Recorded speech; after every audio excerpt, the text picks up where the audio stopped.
Hello guys, welcome to my vlog. Ara gali subong guys, itisting tani nga kung niya bago nga ginbuhat niya burner no. So ay ko ni siya mabidyoan tungod kay damo mong kulo brown kag utay-utay lang ni pag-ubra ko, hindi ni siya sige-sige tungod kay puro scrap lang ni ako niya materials no. So ang gingamit ko na di siya, hindi ni siya use oil, ini siya crude oil ni siya o diesel fuel no. Kaya para sa akon, mas maayo ya ang diesel fuel. Kita nyo naman lasaw siya ya, hindi siya lapuyot. Kaya mas maayo ya ang diesel fuel para sa akon kay why ni siya maayo baho, why ni siya baho. Bisan pagkatapos mo sing usar, pagpatay mo na nga damo asong nabilin sa burner niya, why ni siya baho kumparar sa use oil nga perti ka baho. Siguro kung ginausar mo na sa karinderya ang ini nga kalan, use oil lang yung mga itoghong. Once nga pagpatay mo na, magdamo ang asok, magbaho, ang mga customer mo siguro ay pagkatapos ka o naginawa na no, tungkol sa kabaho. So nakita nyo naman na may unod na sa sunod. So sindihan tanan matamaton talang na siya pasiga. Hasta nga mag-init yung burner, kag ang iya ka center pipe. Bali 3 inch and half lang ni siya ang iya nga burner, gamay lang ni siya kay pangbalayin lang ni siya, pang tigang lang kag pagluto sudan pang prito.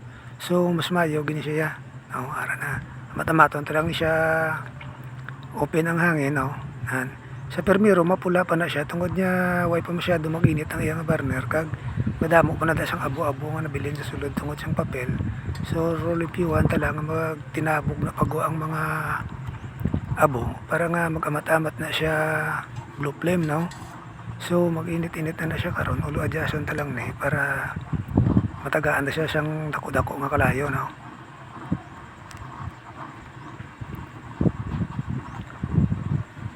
So mo gini nga guys, ang ginpili ko nga usaron crude oil tungod niya sa amon di way labot lay way kasangkuan sang use oil baho pa no. So ara na nakita nyo naman kabaskog sang kalayo ya, butang tanan ni ang kasirola o ang kalayo ya perti kadako. Bisan niya medyo gapula-pula pa, may pula pa, pero kita ta mabaskog ulo adjustan lang gason kay dugay-dugay magwa gina ang pagkablo niya. Kung araw tanawan nyo gamat-amat na gamat-amat na siya blow. Pero hinay pa lang na ganing blower ko, nasa 45% pa lang na siya siyang kuwan siyang blower.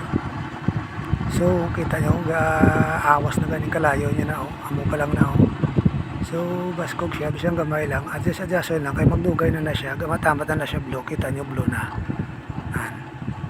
So amo lang na guys, pakita ko lang sa inyo nga mas mayo ya ang crude oil kumparar sa use oil no. Kay portable kaya kung magluto ka kay pagkatapos magluto huwag kaya sang baho nga maklok no.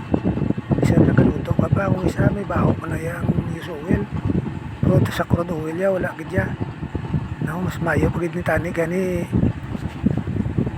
kerosene gas galing mas mahal ara kita nyo na padulman mo mayo mo ng iyang siga no. Bisan niya may pula-pula pa siya, pero at least minimize kayo pag mas mayo ni siya kumparar sa magkahoy-kahoy ka lang no. Tipid pa ni tulo-tulo lang ang feeding mo sang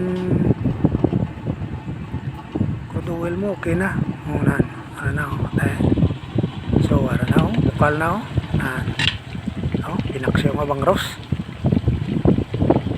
so muna na guys, thank you gid sa pagtanaw nyo. So please subscribe lang kay para sa dasan maka-upload